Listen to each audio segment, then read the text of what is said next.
Office से या आपके किसी कार्यकर्ता ने ऐसे लिया तो मैं उसी दिन इस्तीफा भी दे दूंगा और उस इंसान को जेल भिजवा के रहूंगा। तो नरेला के वार्ड नंबर 1 को भ्रष्टाचार मुक्त करना चाहते हैं? मुफ्त कर देंगे बिल्कुल। जैसे मैंने देश के लिए मेडल जीता है ऐसे ही भ्रष्टाचार खत्म करने के लिए हम नरेला वार्ड नंबर 1 में मेडल जीतेंगे। जब नरेला की जनता आपको जिताकर आपको निगम पार्षद का ताज पहनाती है जी। तो सबसे पहले सीट पर बैठते ही आप वो 3 कौन से वादे पूरे करेंगे जिससे नरेला की जनता का भला होगा? तो एक तो ट्रैफिक की बहुत बड़ी समस्या है क्योंकि ये राजनीति करते थे ओनली सीट तक और पैसे तक। जो एमसीडी में जो भ्रष्टाचार है मैं वादा करता हूँ आपके चैनल के माध्यम से इसको बिल्कुल खत्म कर दूंगा।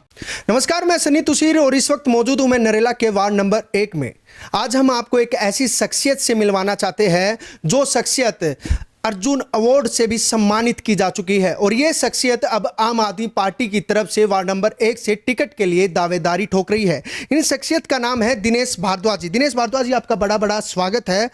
सबसे पहले सीधा क्वेश्चन मेरा आपसे ये रहेगा जी कि आप वार्ड नंबर 5 से चुनाव के लिए इलेक्शन लड़ रहे थे, लेकिन अब ऐसा क्या कारण हो गया कि अब आपको वार्ड नंबर 1 में जाना पड़ा और अब आप आम आदमी पार्टी की तरफ से टिकट के लिए दावेदारी ठोक रहे हैं?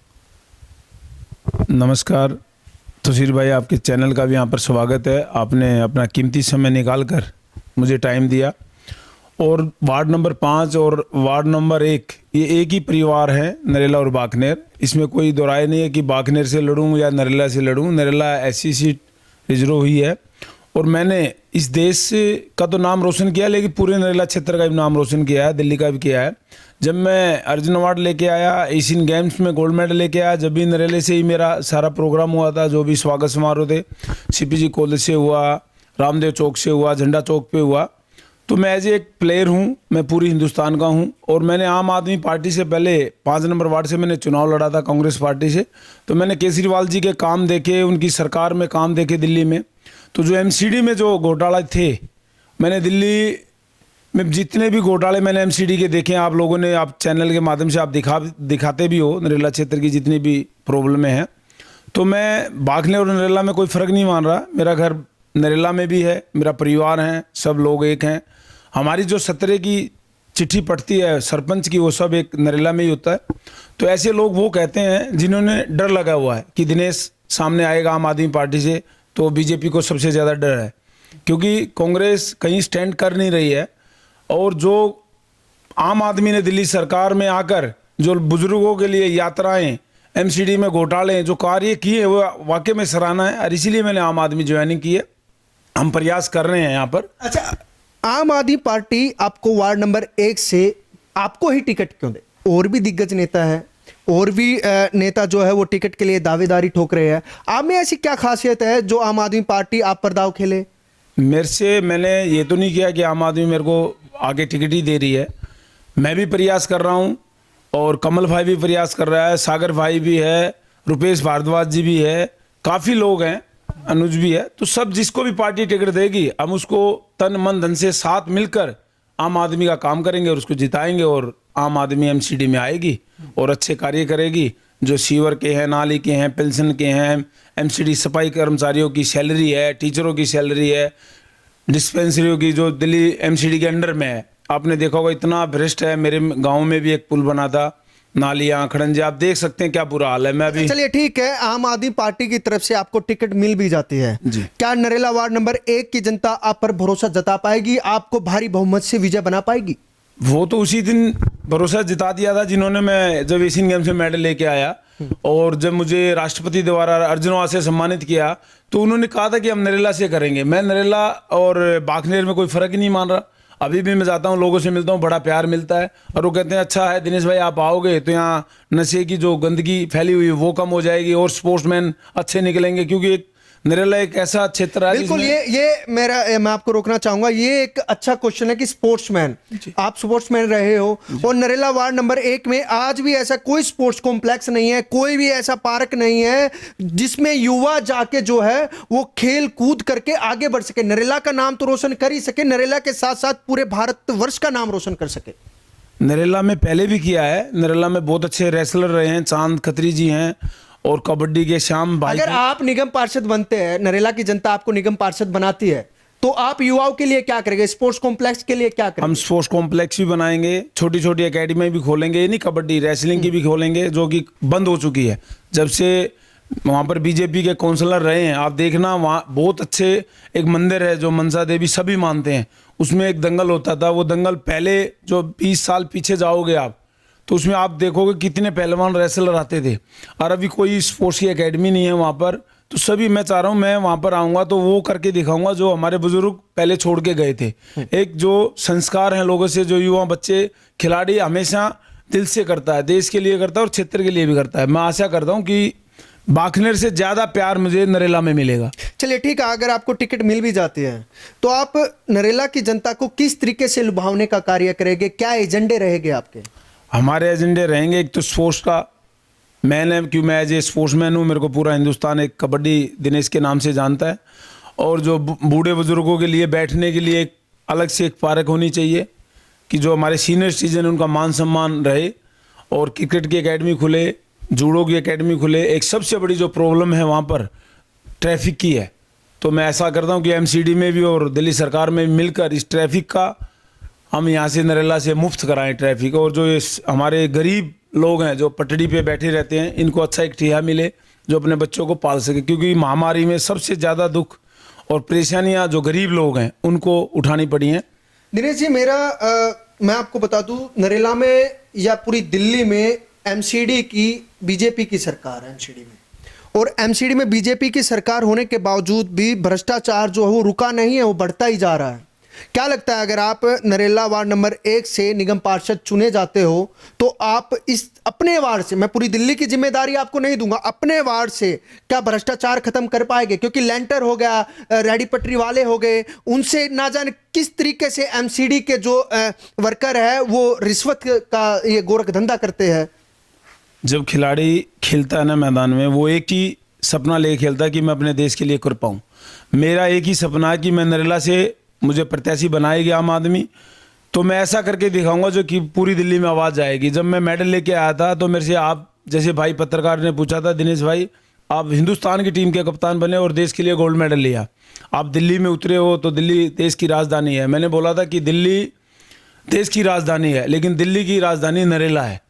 तो मैं नरेला इस वार्ड 1 नंबर में ऐसा करके दिखाऊंगा और आपके चैनल पे फिर मिलूंगा कि आप तुषार भाई आप बताओ कैसा है। जो भ्रष्टाचार है, लेंटर का है, ट्रैफिक का है, पुलिस वालों से है, या जो रेडी पटरी वालों से है, जो एमसीडी में कर्मचारी हैं, जो बेचारा सुबह उठता है अपने बच्चों को रोटी भी नहीं दे के जाता और पूरे देश का गंद उठाता है, लोग उससे पैसा लेते हैं, 2 दिन की छुट्टी देते हैं, उसका पैसा काट लेते हैं। ऐसे नेता इस नरेला क्षेत्र में है। तो मैं आपके चैनल के माध्यम से आज प्रॉमिस करता हूं, जो मुझे पार्टी ने मौका दिया, तो जो ये मकानों पे पैसे ले रहे हैं, पटड़ियों पे पैसे ले रहे हैं, तो मैं चाह रहा हूं जो सफाई कर्मचारियों पे पैसे ले रहे हैं उन पे पैसा नहीं लिया जाएगा। ऐसा आपने कभी भी लगे कि दिनेश भाई आपके ऑफिस से या आपके किसी कार्यकर्ता ने ऐसे लिया तो मैं उसी दिन इस्तीफा भी दे दूंगा और उस इंसान को जेल भिजवा के रहूंगा, क्योंकि केजरीवाल ने संघर्ष किया है, भूख हड़ताल पे बैठे हैं। ऐसी नहीं पार्टी बनी, आज पूरी 4-5 स्टेटों में हमारा एक मैसेज है कि आम आदमी सरकार आएगी, पंजाब है, गोवा है, उत्तराखंड है। तो नरेला के वार्ड नंबर 1 को भ्रष्टाचार मुक्त करना चाहते हैं? मुफ्त कर देंगे बिल्कुल बिल्कुल, कि भ्रष्टाचार होगा ही नरेला के वार्ड नंबर 1 में? बिल्कुल नहीं होगा। नरेला में जैसे नाम लोगों के निकले हैं, कोई लेंटरमैन कहता है, कोई मंडी लैन कहता है, तो ये जो नाम चलेगा ये नाम मैं बिल्कुल खत्म कर दूंगा, क्योंकि मैं एक एज ए स्पोर्ट्समैन हूँ और मुझे गर्व था इस देश में जब मैं जन्मा और मैंने देश के लिए जब फाइनल मैच में पाकिस्तान को हराया, तो मैं गर्व करता हूँ नरेला क्षेत्र की इस मिट्टी को कि मैं, भगवान ने मुझे इस क्षेत्र में पैदा किया। फाइनल मैच में आप भ्रष्टाचार को भी हराए गए। इससे जैसे मैंने देश के लिए मेडल जीता है, ऐसे ही भ्रष्टाचार खत्म करने के लिए हम नरेला वार्ड नंबर 1 में मेडल जीतेंगे। बिल्कुल। अच्छा, मेरा दूसरा क्वेश्चन आपसे ये रहेगा, अगर नरेला की जनता आप पर भरोसा करती है तो नरेला में एक सबसे अहम मुद्दा जो है वो पानी को लेकर है, सड़कों को लेकर है। पानी आज भी आप गौतम कॉलोनी में जाओगे, वहां की सड़कें भी आज बदहाली के कागार पर है, और भी जगह आप डीडीए के फ्लैट्स पर जाओगे, वहां भी आज पानी नहीं आ पा रहा है। कभी एमसीडी डीडीए पर टाल देती है, डीडीए एमसीडी पर टाल देती है, आज तक पब्लिक को समझ में नहीं आया। तो आप इन दुविधाओं को कैसे दूर करोगे? किस तरीके से आप पानी की एक अच्छी तरीके से व्यवस्था करोगे, सड़कों की अच्छी तरीके से व्यवस्था करोगे? देखो यहाँ पर क्या 10 साल तक 10-15 साल तक इस नरेला वार्ड में बीजेपी के एमसीडी काउंसलर रहे हैं और उन काउंसलरों ने ये सोचा है कि हम राजा हैं और मैं कहता हूं हम जनता के एक रेगुलर मजदूर बन के आते हैं 5 साल तक, क्योंकि वोट की कीमत नहीं होती। जो बीजेपी ने काम किया तो बीजेपी ने ये सोचा है कि हमारे पास वोटर आए, काम करे। वोटर सोचता है कि हमने उसको वोट दिया, वो हमारी प्रॉब्लम दूर करेगा। लेकिन जो बीजेपी के ये 15 साल बीते हैं नरेला वार्ड के नाम से, तो बहुत ही दुखदारी रहे हैं पब्लिक की। इसमें मैं अब डोर टू डोर जैसे कर रहा हूँ, लोगों से मिल रहा हूँ, तो हर प्रॉब्लम बताते हैं। जैसे मैं अभी हमारे पॉकेट गौतम कॉलोनी के पीछे है, तो वहाँ कहते थे कि एमसीडी के अंडर नहीं आती, वो डीडीए के अंडर आती है। तो मैंने जेई से बात किया कि दिनेश भाई ऐसे किया, हमने ऐसे किया।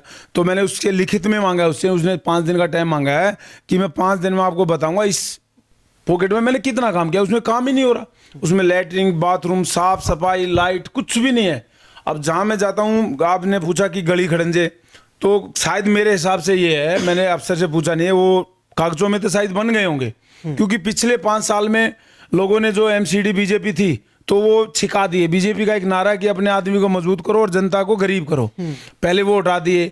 अब जो बीजेपी के बने जो फिलहाल की निगम पार्षदा है सविता नरेश खत्री, वो बीजेपी से ही बनी थी, बीजेपी से ही चुनी गई थी। जी। और उसके घर के पीछे ही गौतम कॉलोनी है, बिल्कुल पास वहाँ का में। हाल आप आपको खुद पता ही भी, है। आप मेरे साथ कभी चलेंगे भी, मैंने अभी दौरा किया था और मैंने डीडीए के जेई से भी बात किया है, बोला भी मैं कराऊंगा। उसके पास में बिल्कुल गंदगी है। आप ये देखिए, जब गरीब आदमी वोट डालता है, वो ये नहीं देखता बीजेपी, आम आदमी, कांग्रेस पार्टी या बीएसपी किसी भी पार्टी को डालता है, वो ये इसलिए डालता है कि ये प्रतिनिधि आया है, ये हमारा काम कर सकता है। तो आप उस कॉलोनी का भी, और जो राजा हरिश्चंद्र के सामने पॉकेट है उसका भी बुरा हाल देखिए।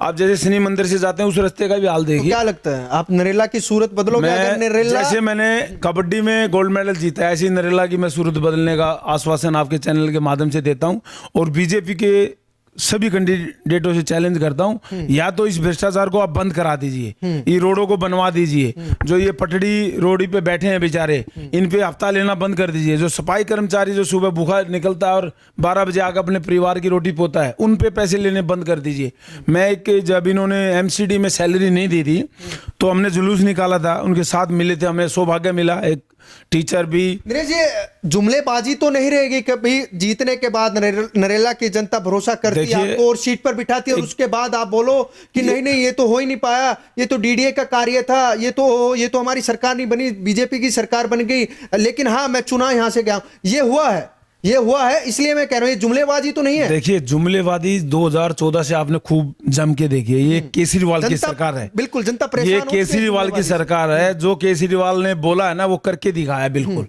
आज पूरी स्टेटों में लोग कह रहे हैं बिजली फ्री, बसें में महिला फ्री और यात्रा फ्री। लेकिन केजरीवाल तो जो कर रहे हैं वो कर रहे हैं, हम भी तो केजरीवाल के सिपाही है ना। आप केजरीवाल के सिपाही है, लेकिन सिपाही भी जो है ना, वो अपने स्तर पे अगर कार्य करता है तभी एक राजा का काम होता है। सिपाही अपने हथियार गिरा देता है, अपने औजार गिरा देता है, तो लड़ेगा कैसे? मैं सबसे बड़ा प्रूफ आपको ये देना चाहूंगा कि इस कोरोना महामारी में आप 5 नंबर वार्ड में, नरेला थाने में, नरेला में, पॉकेट A5 में, पॉकेट 8 में, पॉकेट 14 में, आप कहीं भी जाके पूछिए कि भाई कोई बीजेपी का कैंडिडेट किसी कोरोना मरीज के पास गया है?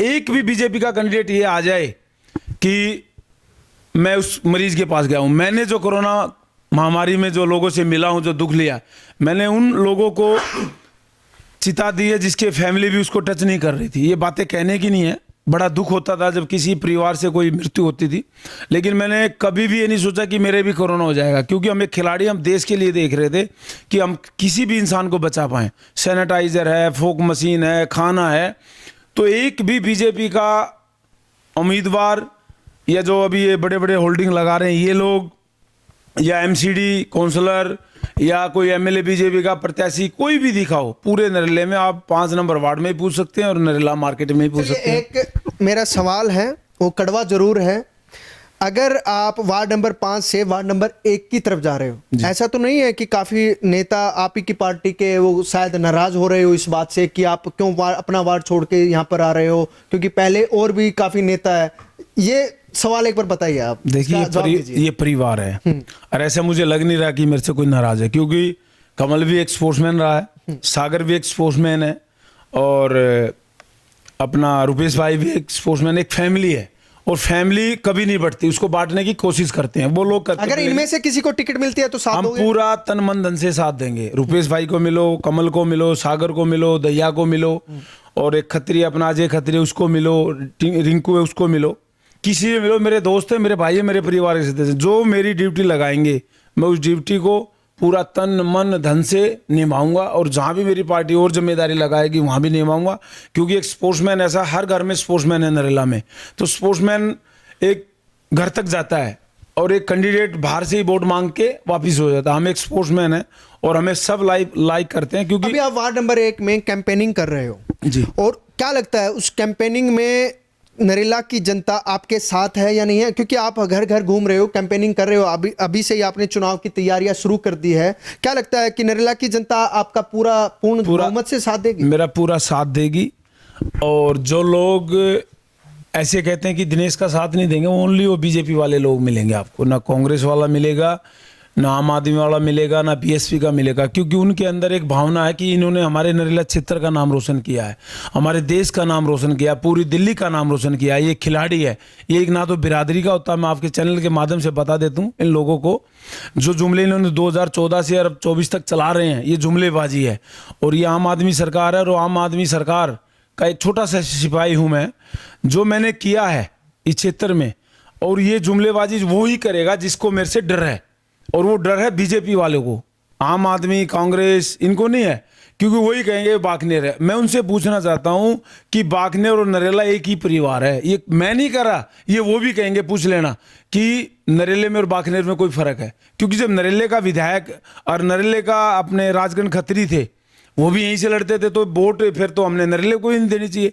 ये सिर्फ वही जुमला बनाएंगे जो बीजेपी के हैं। और मैं जितने लोगों से मिला हूं, मैं वाल्मीकि समाज में मिला हूं, मैं खत्री समाज में मिला हूं, मैं तो क्या प्रजापति हर समाज समाज, आपके साथ हर है? समाज मेरे साथ है। वो कह रहा है दिनेश भाई, जैसे आपने 5 नंबर वार्ड में हारने के बाद भी काम किया है, हम उस काम को वोट देंगे आपको, कि आप नरेला से आइए और उस काम को, जैसे आपने हारने के बाद उस जनता के बीच में रहे, जो यहाँ पर बीजेपी के काउंसलर थे वो नहीं रहे, आप उस महामारी में रहे हैं जहाँ पर जैसे पुलिस वाले खड़े रहते थे। आपने देखा होगा इसमें पत्रकार इस कोरोना महामारी में रहे हैं, डॉक्टर रहे हैं, बैंक वाले रहे हैं, बिजली वाले रहे हैं, और पुलिस वाले रहे हैं। तो मैं पूछना चाहता हूँ, बीजेपी वाले आए हैं तो मास्क लगाकर दूर से मास्क बांटते हैं। मैं पूछता हूँ, एक भी आदमी ये बता दे, गंगा जमुना कर रहे थे ये बाहर कि गंगा जमुना को साफ कराएंगे, तो उसमें हमारी डेड बॉडी थी, हमारे भाइयों की डेड बॉडी थी। मुझे बड़ा दुख होता है इस चीज का, क्योंकि मैं एक स्पोर्ट्समैन हूं, एक गरीब परिवार से उठा हुआ एक खिलाड़ी हूं। नरेला की जनता को आप 3 वादे कीजिए। जब नरेला की जनता आपको जिताकर जी, भारी बहुमत से विजयी बनाकर आपको निगम पार्षद का ताज पहनाती है, जी, तो सबसे पहले सीट पर बैठते ही आप वो 3 कौन से वादे पूरे करेंगे जिससे नरेला की जनता का भला होगा और नरेला की जनता खुश होकर दोबारा फिर आपको कहीं ना कहीं है जो वो निगम पार्षद के चुनाव से लेकर एमएलए के चुनाव तक भी आपको लेकर जाएंगे? नहीं, एमएलए के चुनाव तक तो हम जाएंगे नहीं, हम ओनली एमसीडी में काम करेंगे। क्योंकि हमारे जो शरद भाई हैं वो बड़ा अच्छा कार्य कर रहे हैं। हम इतने बड़े नेता ने जो एमएलए की टिकट मांगे, हम नगर निगम का चुनाव पार्टी ने दिया तो लड़ेंगे। और जो आपने 3 वादे हमसे पूछे हैं, 3 वादे मैं आपको बता देता हूँ। एक तो ट्रैफिक की बहुत बड़ी समस्या है, जिन लोगों ने बीच में पत्थर लगवा दिए, जिन लोगों ने जो स्टेशन था, बस स्टैंड थे, वो नहीं हटवाए, क्योंकि ये राजनीति करते थे ओनली सीट तक और पैसे तक। हम राजनीति करेंगे जनता के दुख और सुख तक। एक सबसे बड़ी प्रॉब्लम जो नरेला में है, जहाँ पर सीनियर सिटीजन आराम से घूम नहीं सकते, बैठ नहीं सकते, क्योंकि आज का जो माहौल नरेला क्षेत्र का बना हुआ है वो बिल्कुल नशे की तरह और बदमाशी की तरह, चोरी चकेरी की तरह जाता है। मैं एज ए स्पोर्ट्समैन आपको बताता हूँ, मैं ऐसा रूप दूंगा नरेला वार्ड को कि जनता सोच भी नहीं पाएगी कि दिनेश भाई आने के बाद ऐसा स्पोर्ट्स के कॉम्प्लेक्स बन गए, ऐसे सीनियर सिटीजन के बन गए, ऐसे सीनियर सिटीजन महिला का घूमने का पार्क अलग बन गया। तो जो ये भ्रष्टाचार है, जो एमसीडी में जो भ्रष्टाचार है, मैं वादा करता हूँ आपके चैनल के माध्यम से इसको बिल्कुल खत्म कर दूंगा। ये 3-4 मुद्दे ऐसे हैं, ट्रैफिक का है, पटड़ी पे जो बैठे लोग दुखी रहते हैं, उनको पुलिस वाले भी दुखी कर देते हैं, उठाओ उनको। एमसीडी में जो कर्मचारी उनकी रेडी, जब बेचारा एक 500 रुपये किसी पे लेकर और फल लगाता है और एमसीडी की गाड़ी आती है, फल समेत उसको डाल लेती है, और डालने के बाद फिर वो ऑफिस में जाते हैं तो उसको 5000 2000 मांगते हैं, उसका काटा उठा लेते हैं। ये ऐसे गरीब आदमियों के साथ बिल्कुल भी नहीं होगा, क्योंकि नरेला एक पहचाना जाता मंडी से। वो अनाज मंडी हुई, सब्जी मंडी हुई, ताजी सुबह जो मॉर्निंग वाली मंडी हुई, नरेला उसी से पहचाना जाता है। नरेला लास्ट खाली बारी और बताइए, आप एक वादा और बताइए जो नरेला की जनता, दो आपने बता दिए हैं। एक स्पोर्ट्स का है, और स्पोर्ट्स का ऐसी लहर आएगी क्योंकि एक खिलाड़ी जब देश के लिए मेडल लेके आता है तो किसी बिरादरी का नहीं रहता। मैं आपको बीच में ही बताना चाहता था कि 2-3 चीज़ ऐसी होती हैं जो हर सामाजिक चीज़ें हैं। खिलाड़ी होता है वो हर बिरादरी का होता है, जो टीचर होता है, जो टीचर बच्चों को शिक्षा देता है वो हर बिरादरी का। वो देख के ये नहीं देखता ये ब्राह्मण है, ये खत्री है, वाल्मीकि है, ये ऐसी, वो ऐसे नहीं देता। वो एक देखता है ये मेरा परिवार है, ये मेरे शिष्य हैं, मैं इनको अच्छी शिक्षा दूंगा, ये अच्छी नौकरी पकड़े। एक ऐसे संत होता है, जो संत होता है वो भी ये नहीं देखता कि ये वाल्मीकि का घर है, ये ऐसी का, या जाट का, या ब्राह्मण का। वो किसी भी घर से भिक्षा लेता है और अपना खाना खा लेता है। ये तीन बिल्कुल, चीजें ऐसी ये होती इस हैं। वक्त हमारे साथ दिनेश भारद्वाज जी जुड़े थे। दिनेश भारद्वाज जी, लास्ट में आप नरेला के वार्ड नंबर 1 की जनता से क्या कहना चाहते हैं, सिर्फ 3 लाइनों में बता दीजिए। मैं नरेला की जनता से ये कहना चाहता हूँ, मैं आपका भाई, आपका बेटा हूँ। मैं नरेला में ही रहता हूँ, नरेला में मेरा निवास स्थान है, और मैं जल्द ही एक तारीख डिसाइड करेंगे आपके चैनल के माध्यम से ही। वहाँ पर मेरा निवास भी है, मेरा कार्यालय भी है। कोई भी समस्या आप लोगों को है, रात को, दिन को, थाने की, एमसीडी की, ट्रैफिक की, हॉस्पिटल की, तो दिनेश भाई को आप याद कर सकते हो। कहीं से भी दिनेश भाई कबड्डी पे डालोगे तो आप मेरा नंबर मिलेगा। मैं आपके साथ हमेशा 24 घंटे आपकी सेवा में हाजिर हूँ। आपने मुझे अपने स्टूडियो में बुलाया और मेरे से पूछताछ की। मैं आशा करता हूँ आप आगे भी ऐसे ही आते रहेंगे। और नरेला क्षेत्र के लिए जो आप आवाज़ उठाते हो, मैं आपके चैनल के माध्यम से ही बता देता हूँ, क्योंकि सामने बड़ाई अच्छी नहीं होती, लेकिन मैं आज वादा करता हूँ खिलाड़ी के नाते भी, आप बहुत बड़े चैनल स्टार बनेंगे एक दिन। नरेला के नहीं, पूरे देश में आपका नाम होगा। चलिए, तो ये इस वक्त हमारे साथ जो है वो वार्ड नंबर 1 से आम आदमी पार्टी की तरफ से टिकट के लिए दावेदारी ठोकने वाले दिनेश भारद्वाज जी हमारे साथ थे। और अब दिनेश भारद्वाज जी जो है उन्होंने हुंकार भर दिया है कि इनको टिकट मिलती है और जनता अगर इनको जिताती है तो ये नरेला से भ्रष्टाचार खत्म करेंगे और नरेला वासियों को वो बुनियादी सुविधाएं देंगे जो नरेला वासियों ने सोची भी नहीं होगी। बिल्कुल जी, बिल्कुल आपके चैनल के वादा करता हूँ और प्रॉमिस करता हूँ अपनी माताएं, बहनें, नौजवान साथियों से, अपने बुजुर्गों से, कि आपको कभी भी निराशा नहीं मिलेगी। आज तक आपने ऐसा बेटा नरेला क्षेत्र में 15 साल से देखने को नहीं मिला है। जैसे आपने मुझे आशीर्वाद देकर और हिंदुस्तान की टीम का कप्तान बनाया, ऐसे ही आशीर्वाद देकर मुझे नरेला क्षेत्र से उम्मीदवार बनाइए और जिताइए। मैं आपके हमेशा 24 घंटे आपकी सेवा में रहूँगा, आपके चरणों का ननी बन के रहूँगा। वादा करता हूँ आपके चरणों का आशीर्वाद और आपका हमेशा मेरे साथ बना रहेगा।